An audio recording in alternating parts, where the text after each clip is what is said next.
Pemirsa, roadshow sosialisasi 4 pilar kebangsaan yang digelar maraton oleh anggota Komisi 4 DPR RI dari fraksi PDI Perjuangan, Made Urip selaku salah satu anggota MPR RI periode tahun 2016 berakhir di Desa Gadungan yang dipusatkan di Balai Banjar Tegah Desa Gadungan, Slemarek Timur, Tabanan. Sosialisasi 4 pilar Made Urip kali ini kembali mendatangkan dua narasumber, Wayan Dike Sumantra dan juga Wayan Gunadi. Sosialisasi 4 pilar yang digelar Made Urip dihadiri anggota fraksi PDI Perjuangan DPRD Tabanan, Wayan Edi Nugraha Giri bersama Perbekal, Ketua BPD, Bendesa Adat, Klien Adat dan Dinas, PKK dan pengurus Karang Taruna dan STT, bersama ratusan keramas Desa Gadungan. Saat menyambut kedatangan Made Urip, Perbekal Desa Gadungan I Wayan Mulyartana ST menegaskan, selama 4 periode Made Urip selalu mendapatkan suara signifikan di Desa Gadungan dengan sekitar 2.800 pemilih. Wajar saja Made Urip selalu rajin untuk turun dan bisa hadir di tengah-tengah masyarakat, termasuk menggelar sosialisasi 4 pilar kebangsaan untuk menambah wawasan masyarakat Desa Gadungan. Dalam hal ini, beliau Bapak Made Urip memang betul-betul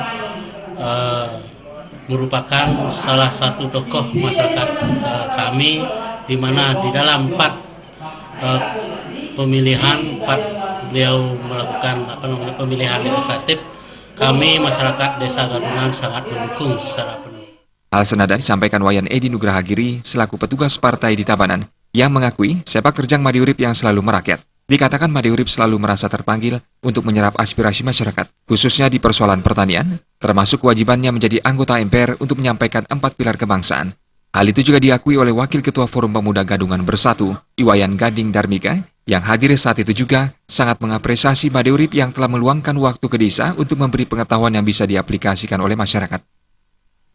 Dukungan kita terhadap beliau terutama di masyarakat kita di Gadungan itu saya kira 80% saya kira dukungan kita terhadap beliau. Dan mudah-mudahan harapan Tiang untuk ke depan lagi komunikasi antara masyarakat dengan beliau tetap nyambung, karena selama ini kita rasakan bahwa tidak sia-sia kita memiliki beliau yang telah 4 kali menjabat selaku anggota DPR RI di tingkat pusat. Anggota STT Watu Gali Banjar Tegah, Nimade Indah Merianti ini mengucapkan terima kasih atas perhatian Made Urip yang hadir memberikan sosialisasi terkait 4 pilar kebangsaan. Apalagi generasi muda sangat penting untuk mengetahuinya 4 pilar seperti ini. Kami dari perwakilan STT berterima kasih terhadap Bapak Made Urip telah bersedia datang ke desa kami untuk memberikan informasi yang sangat penting tentang 4 pilar ini. Sebenarnya itu sangat penting ya untuk orang-orang dan bapak-bapak dan ibu-ibu di sini untuk mengetahuinya. Made Urip pada kesempatan itu mengucapkan terima kasih atas dukungan suara yang sangat signifikan selama 4 periode bisa terpilih menjadi anggota DPR. Made Urip juga memberi apresiasi Perbekal bersama jajaran partai yang sudah menyiapkan sosialisasi 4 pilar ini.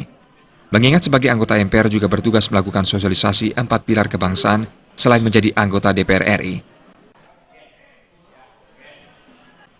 Tim Liputan